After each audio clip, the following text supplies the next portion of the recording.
ذرا سوچئے، کیا کسی کی پیدائش محض ایک واقعہ ہو سکتی ہے، یا یہ صدیوں پر پھیلے ایک بہت بڑے ایک کائناتی منصوبے کا آخری حصہ ہو سکتا ہے؟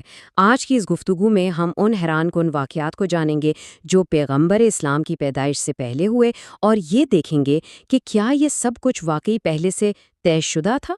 اس پورے سلسلے کا جو مرکزی خیال ہے وہ اس ایک جملے میں چھپا ہے۔ سوچئے، تاریخ میں ایسا کب ہوا ہے کہ ایک نبی ابھی پیدا بھی نہ ہوا ہو اور لوگ پہلے سے ہی اس پر ایمان لے آئے ہوں؟ یعنی یہ دعویٰ ہے کہ پیغمبر اسلام کی آمد ہر لحاظ سے بالکل منفرد تھی۔ تو یہ کہانی شروع کہاں سے ہوتی ہے؟ اس بیان کے مطابق یہ صرف کوئی دھندلی سی پیشین گوئیوں سے شروع نہیں ہوتی، بلکہ حیران کرن حد تک واضح تصاویر اور نشانیوں سے ہوتی ہے جو ان کی پیدائش سے بہت بہت پہلے موجود تھیں۔ اس کی ایک بہت ہی دلچسپ مثال مکہ کے جبیر ابن مطعم کا قصہ ہے۔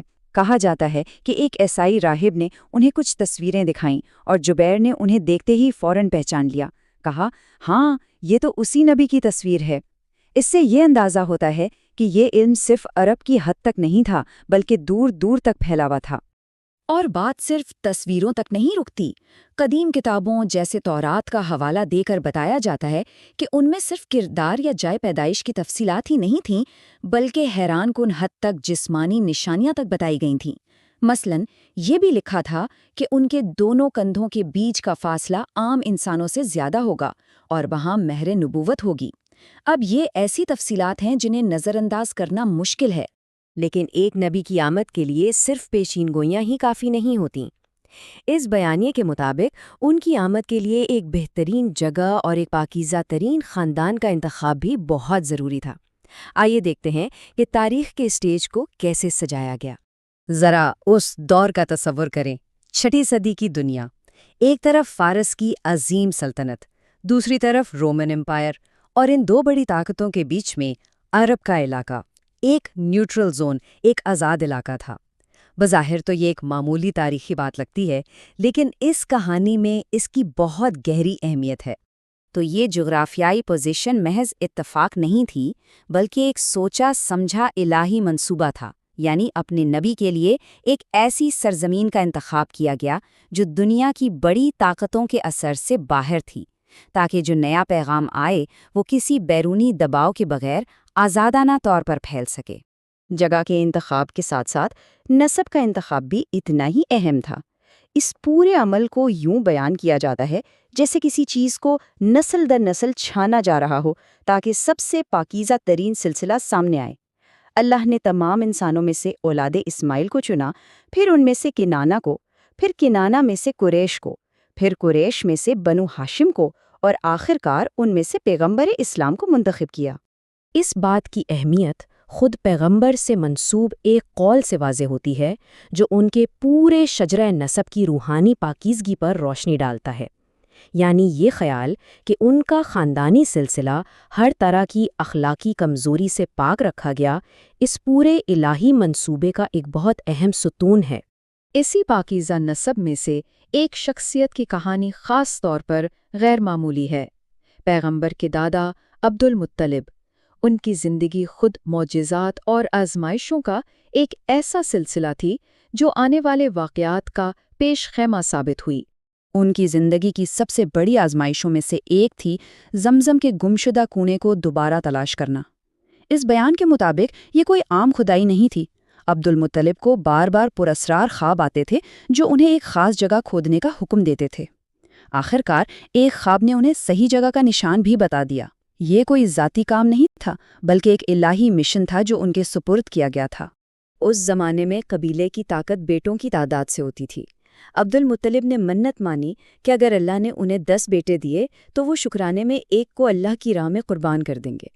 یہ ایک ایسی منت تھی جو آگے چل کر ان کے ایمان کا ایک بہت بڑا اور ڈرامائی امتحان بن گئی، جس میں پیغمبر کے والد کی جان داؤ پر لگ گئی۔ جب 10 بیٹے ہو گئے تو منت پوری کرنے کا وقت آ گیا، لیکن جب قرعہ نکالا گیا تو نام نکلا ان کے سب سے چھوٹے اور لاڈلے بیٹے عبداللہ کا۔ جی ہاں، وہی عبداللہ جو آگے چل کر پیغمبر کے والد بننے والے تھے۔ عبد المطلب نے بار بار قرعہ ڈالا، لیکن ہر بار تیر عبداللہ کے نام پر ہی آ کر رکتا تھا۔ اب اس مشکل صورتحال سے نکلنے کے لیے ایک کاہنہ نے مشورہ دیا، عبداللہ اور 10 اونٹوں کے درمیان قرعہ اندازی کی جائے، کیونکہ اس دور میں ایک انسان کی جان کی قیمت 10 اونٹ سمجھی جاتی تھی، شاید اس بار قسمت بدل جائے۔ لیکن قسمت نے ساتھ نہیں دیا۔ پہلی بار بھی قرعہ عبداللہ کے نام نکلا، 10 اونٹ اور بڑھائے گئے، نتیجہ وہی، 20، 30، 40، 50 اونٹ، ہر بار قرعہ عبداللہ کے نام نکلتا رہا اور ہر بار اونٹوں کی تعداد بڑھتی چلی گئی۔ آخر کار جب اونٹوں کی تعداد بڑھتے بڑھتے 100 تک پہنچ گئی، جو اس وقت ایک ناقابل یقین قیمت تھی، تب جا کر قرعہ اونٹوں کے نام نکلا اور عبداللہ کی جان بچ گئی۔ کہتے ہیں کہ اسی الہی مداخلت کی وجہ سے پیغمبر خود کو 2 ذبیحوں کا بیٹا کہتے تھے، ایک حضرت اسماعیل اور دوسرے ان کے والد عبداللہ۔ تو نسب تیار ہو چکا تھا، والد کی جان بھی بچا لی گئی تھی۔ اب ہم اس کہانی کے عروج پر پہنچتے ہیں، وہ نشانیاں جو اس ذریعے کے مطابق پیغمبر کی پیدائش کے ٹھیک اسی لمحے پوری دنیا میں ظاہر ہوئیں۔ کہا جاتا ہے کہ یہ سب کچھ ایک ہی رات میں ہوا۔ مکہ میں ایک عظیم روشنی چمکی، فارس میں کسرا کے محل کے 14 کنگرے گر گئے، 1000 سال سے جلنے والی مقدس آگ خود بخود بجھ گئی اور ایک بڑی جھیل اچانک خشک ہو گئی۔ یہ واقعات صرف کوئی معجزے نہیں تھے، بلکہ یہ ایک پرانے نظام کے خاتمے اور ایک نئے دور کے آغاز کا کائناتی اعلان تھا۔ اور شاید سب سے ڈراماٹک واقعہ اس کاہن کا تھا جو سالوں سے اپنے غار سے باہر نہیں آیا تھا، لیکن اس رات وہ دیوانوں کی طرح بھاگتا ہوا آیا، اور جب اس نے نومولود بچے کو دیکھا تو بے ہوش ہو کر گر پڑا۔ ہوش میں آنے پر وہ چیخا، نبوت بنی اسرائیل سے نکل گئی۔ یہ ایک اعلان تھا کہ اب مذہبی تاریخ کا مرکز بدل چکا ہے۔ تو ان تمام واقعات کو ایک ساتھ رکھنے کے بعد ہم واپس اپنے بنیادی سوال پر آتے ہیں، کیا یہ سب الگ الگ کہانیاں ہیں، محض اتفاقات، یا پھر جیسا کہ اس بیان میں دلیل دی گئی ہے، یہ ایک بہت بڑے منصوبے کے بکھرے ہوئے ٹکڑے ہیں جنہیں جوڑ کر دیکھنے کی ضرورت ہے؟ یہاں 2 الگ الگ زاویے بنتے ہیں۔ کیا یہ پیشین گوئیاں محض کہانیاں تھیں یا ایک طے شدہ اعلان؟ کیا عرب کا نیوٹرل زون میں ہونا ایک تاریخی حادثہ تھا یا ایک حکمت عملی؟ ہر واقعے کو 2 طرح سے دیکھا جا سکتا ہے، یا تو ایک بے ترتیب اتفاق یا پھر ایک بڑے ماسٹر پلان کا حصہ۔ اور یہ ساری بحث ان 2 لفظوں پر آ کر ختم ہوتی ہے، اتفاق یعنی کوئی حادثہ یا چانس، اور نظام یعنی ایک منظم منصوبہ، ایک سسٹم۔ اس بیان کا نتیجہ یہ ہے کہ جب ان تمام واقعات کو ملا کر دیکھا جائے تو یہ سب اتفاق نہیں لگتے، بلکہ ایک الہی نظام کا حصہ محسوس ہوتے ہیں جسے کائنات کے خالق نے اپنے پیغمبر کو بھیجنے کے لیے تیار کیا تھا۔ یہ کہانی ہمیں ایک بڑے سوال پر سوچنے پر مجبور کرتی ہے۔ بنیادی کہانیاں یعنی فاؤنڈیشنل سٹوریز کسی بھی قوم کی اپنی تاریخ اور اپنی تقدیر کے بارے میں سوچ کو کیسے بناتی ہیں، اور سب سے اہم بات، اتفاق اور منصوبے کے درمیان جو باریک لکیر ہے اسے ہم کہاں اور کیسے کھینچتے ہیں۔